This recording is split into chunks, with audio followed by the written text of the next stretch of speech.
بشرى لنا نلنا المنى زال العنا وعفى الهنا والدهر أنجد وعده. Assalamualaikum warahmatullahi wabarakatuh.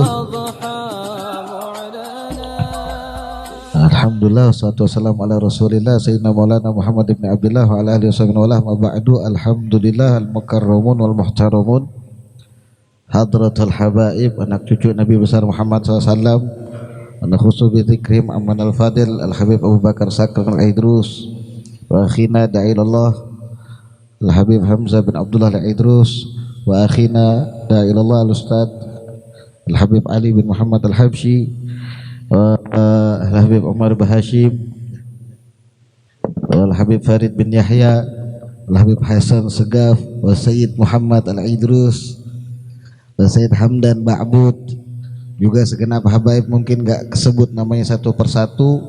Mudah-mudahan karena hadirnya anak cucu Nabi SAW tengah-tengah kita, gak banyak kita minta doa, tapi mudah-mudahan Allah jadikan saksi kelak di hadapan datunya bahwasanya kita mencintai mereka beserta mencintai datunya, amin ya rabbal alamin.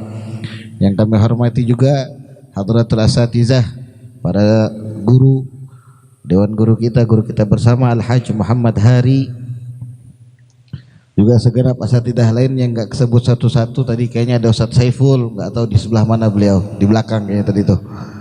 Hasil ada di belakang semua. Mudah-mudahan karena sebab ada hadirnya Ustadz, guru-guru kita semua di tengah ini, mudah-mudahan sebab kedatangan beliau menjadi penyebab turunnya rahmat di tengah-tengah kita, amin ya rabbal alamin. Begitu juga para tokoh masyarakat, wa khusus bi dzikrih, buat Haji Mukhlis beserta keluarga besar beliau, Haji Setiaji beserta keluarga besar beliau, juga Haji Muhammad Bukhari beserta keluarga besar beliau. Kita doakan segenap tokoh masyarakat, kemudian PMA yang mewakili. Ini anda nggak tahu mau sebut siapa nih? Yang anda sebut siapa? Pak Mansuri aja ya, nggak boleh iri yang lainnya. Segenap para tokoh orang tua kita, mudah-mudahan Allah panjangkan umur beliau semua dan sehat walafiat. Allah kabulkan segala macam hajat, dan mudah-mudahan karena sebab ada orang tua kita di tengah-tengah kita menjadi bentuk keberkahan bagi kita yang mudah, amin ya rabbal alamin. Juga para hadirin hadirat pecinta Nabi besar Muhammad SAW, nggak terasa udah 2 bulan ya kita nggak ketemu. Alhamdulillah malam ini Allah izinkan lagi kita berkumpul bersama-sama. Banyak yang mau diceritain sebenarnya sewaktu perjalanan ke Bandar Lampung, tapi untuk singkat waktu kita kembali ke laptop aja dulu. Karena tujuan kita di Majlis Rasulullah SAW ini, sebagaimana yang kita ketahui, untuk lebih mengenal Nabi Muhammad dan mencontoh kehidupan beliau Sallallahu Alaihi Wasallam. Ayyuhal ahbab yang dimuliakan oleh Allah, kurang keras. Ayyuhal ahbab yang dimuliakan oleh Allah, kita lanjutkan lagi dars kita yang sudah dalam kitab Wasailul Wusul ila Syamailir Rasul li Syekh Yusuf bin Ismail An-Nabhani rahimahullah taala, nafa'allahu bi ulum fid amin, ila an qal wa an Ibnu Abbas radhiyallahu taala anhuma qala haddatsani Umar bin Khattab radhiyallahu taala anhu qala dakhaltu ala Rasulullah sallallahu alaihi wasallam wa huwa ala hasir qala fajalastu fa idza alaihi izaruhu wa laysa alaihi ghairuhu wa idza al-hasir qad athara fi jambihi wa idza anaba bi qabdatin min sha'rin nahsa idza ihabun mu'allaq fabtadarat aynai wa qala ma yubkika ya ibn al-Khattab wa qultu ya nabi Allah ma li la abki wa hadha al-hasir qad athara fi jambik wa hadhihi khazainuka la ara fiha illa ma ara wa dhaka Kisra wa Qaisaru fi thimar wal anhar wa anta nabiyullah wa safwatuhu wa hadhihi khazainuk. قال يا ابن الخطاب أما ترضى أن تكون لنا الآخرة ولهم الدنيا أولئك قوم أجرت لهم طيباتهم في الدنيا وهي وشيكة الانقطاع وإن قوم أخرت لنا طيباتنا في آخرتنا.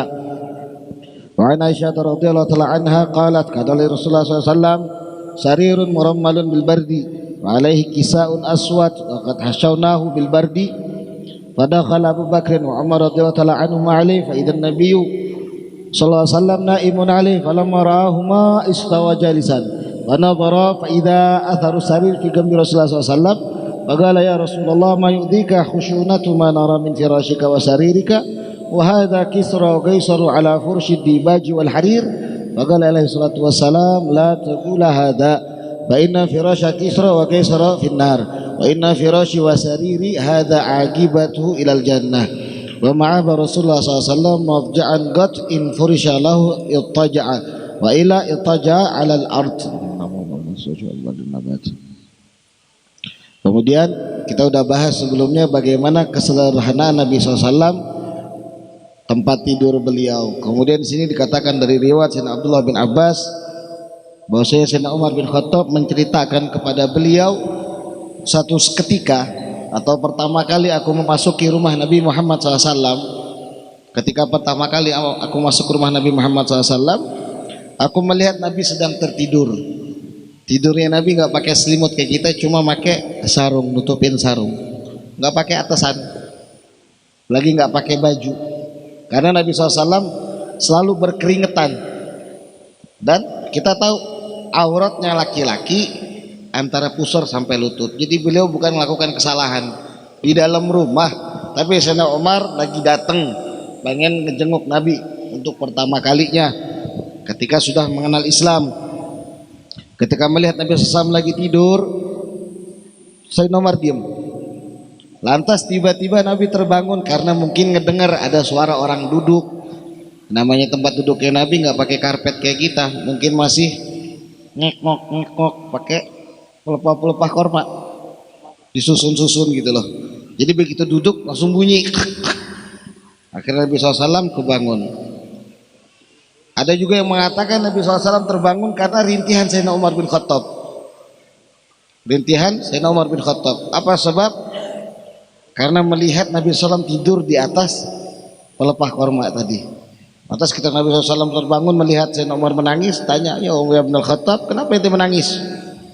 Gal, kata Sayyidina Umar bin Khattab, ya Rasulullah, saya ini datang tadi bawa oleh-oleh.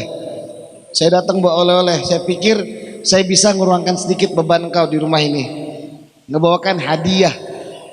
Anggaplah bawa beras atau gandum gitu, satu sok, nggak banyak, satu sok nggak banyak.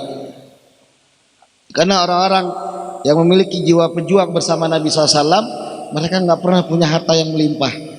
Kalau jiwanya mereka pejuang, jangan dilihat rumahnya, jangan dilihat mobilnya, tapi lihat rekeningnya, bisa jadi nol. Mungkin fasilitas itu Allah berikan kepada mereka karena mereka selalu mengagungkan syiar Allah sehingga Allah pun membesarkan mereka. Tapi sebenarnya kehidupan mereka jauh lebih sederhana dari kehidupan yang kita bayangkan. Nabi pun demikian. Kata Sayyidina Umar, Anda pengen hadiahkan ini, tapi begitu saya melihat engkau sangat miris hati saya. Itu kaisar Romawi, kemudian raja-raja, mereka tidurnya di atas permadani yang empuk. Tapi engkau ya Rasulullah, cuma ini harta yang kau miliki. Cuma ini ma'ara ila ma'ara, aku nggak ngeliat kecuali nggak aku lihat. Kecil kelihatan semuanya, nggak kayak kita masuk ke rumahnya orang udah ketutup tembok. Kita nggak tahu di belakang tembok tadi ada kamarkah atau gudangkah atau berangkaskah, nggak tahu. Tapi Nabi SAW begitu masuk ke rumah Nabi kelihatan semua hartanya Nabi, sangat sederhana. Lantas apa kata Nabi SAW? Ya Umar, amma tardo, apakah engkau nggak ridho, nggak rela antakulana lanal akhirah walahumud dunya? Bagi kita ini akhirat sudah Allah siapkan, sedangkan bagi mereka orang-orang kafir yang kamu sebutkan tadi, ke kaisar fulan, mereka itu Allah berikan mereka dunia, tapi Allah tidak memberikan kepada mereka akhiratnya. Lantas Nabi melanjutkan, ulaika qaumun ujjilat lahum thayyibatuhum fid dunya wa hiya washikatul inqita'. Mereka orang-orang yang kufur, yang kafir, yang tidak beriman kepada Allah, mereka semua disegerakan segala macam kebaikan, kenikmatan yang bakal mereka dapatkan kalau mereka masuk Islam. Tapi karena nggak masuk, mereka diberikan oleh Allah di dunia rumah yang mewah, mobil yang banyak, bahkan mungkin rekeningnya sampai nggak tahu ATM sendiri error kalau kita ngecek, nggak tahu nolnya udah nggak ada, sampai XXXX doang, saking banyaknya. Ulaika qaumun ujjilat thayyibatuhum fid dunya wa ma wahiya washikatul inqita'. Habis itu udah nggak ada lagi, nggak ada lagi kebaikan bagi mereka.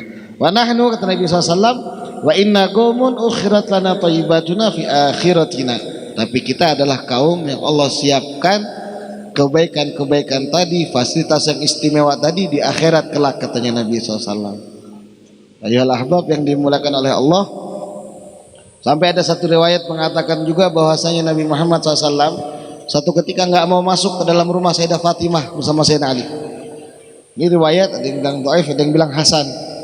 Fil hal ini untuk mengabarkan bagaimana keadaan perasaan Nabi terhadap dunia. Sampai Nabi begitu mau masuk nggak jadi. Akhirnya Nabi pergi pulang ke rumah. Sayyidah Fatimah kaget menangis.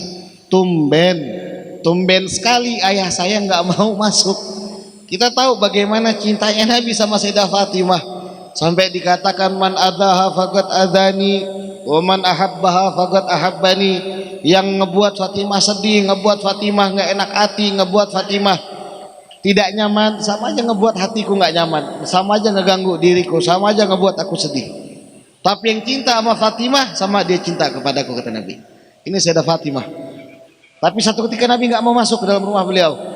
Lantas Sayyidah Fatimah memerintahkan suami beliau minta tolong, suamiku tolong. Labbaik ya bintu Rasulillah. Ada apa yang bisa saya kerjakan? Enggak, kata beliau, tolong tanyakan kepada ayah kenapa nggak mau ke rumah saya. Kenapa nggak mau ke rumah saya? Marhaba, kata Sayyidina Ali. Sayyidina Ali pun berpikir, bertanya-tanya sepanjang jalan. Di rumah ini ada apa? Kok Nabi nggak mau masuk? Apa ada kesalahan? Apa ada dosa yang kami perbuat? Atau ada hal yang tidak disukai Nabi SAW? Lantas begitu sampai ke hadapan Nabi, Sayyidina Ali pun memberanikan diri, ya Rasulullah, saya pengen bertanya. Sebenarnya pertanyaan ini datangnya dari putri tercintamu. Marhaba, kata Nabi SAW. Maka kata Sayyidina Ali, kenapa engkau tidak masuk ke dalam rumah kami? Apakah kami punya kesalahan? Atau mungkin kami habis melakukan suatu dosa? Atau ada sebab apa ya Rasulullah? Kata Nabi SAW, bukan, kalian gak ada melakukan kesalahan sedikit pun. Kalian gak ada melakukan dosa sedikit pun. Hanya saja aku enggan masuk ke dalam rumah karena aku lihat Fatimah mulai sibuk menghiasi rumahnya dengan hiasan dunia. Perhatikan kata-kata ini.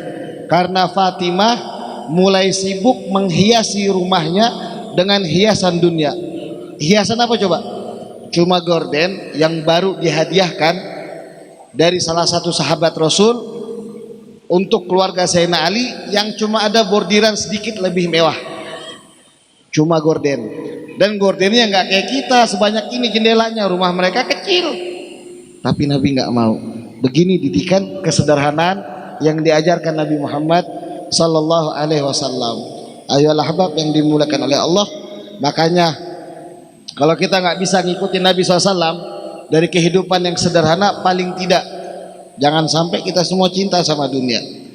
Jangan sampai kita semua ngerasa dunia ini segala-galanya. Oh, saya nggak punya dunia, seakan-akan kamu sudah nggak punya Allah. Oh, saya nggak punya duit, oh seakan-akan kita sudah nggak punya apa lagi.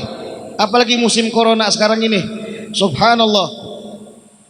Majlis-majlis begini ngajarkan kita semua lihat orang-orang beriman. Mau dianya lagi corona atau tidak, mau dianya lagi sehat ataupun sakit, mau dianya lagi dalam keadaan di atas ataupun di bawah sekalipun, mereka semua orang-orang soleh tidak bergerak sedikit pun. Nggak bergerak, maksudnya apa? Nggak bergeming hatinya, ya Allah sedih amat hidup saya gara-gara corona. Nggak. Dia juga nggak merasa bersyukur dengan kemiskinannya, tapi dia menikmati setiap apa yang Allah berikan. Oh, Allah kasih saya sekarang miskin, dia bersyukur. Bukan karena miskin, tapi karena itu pemberian Allah. Oh, saya diberi Allah kaya, lagi musim corona, tiba-tiba Habib dapat duit 1 triliun misalkan, amin. Halal berkah manfaat, ini doa. Oh, bagi dua kata Habib Ali. Bagi-bagi katanya juga. Ya pokoknya aminkan dulu lah. Siapa tahu lagi corona tiba-tiba, ya biasa aja. Karena apa tahu, oh ini pemberian Allah.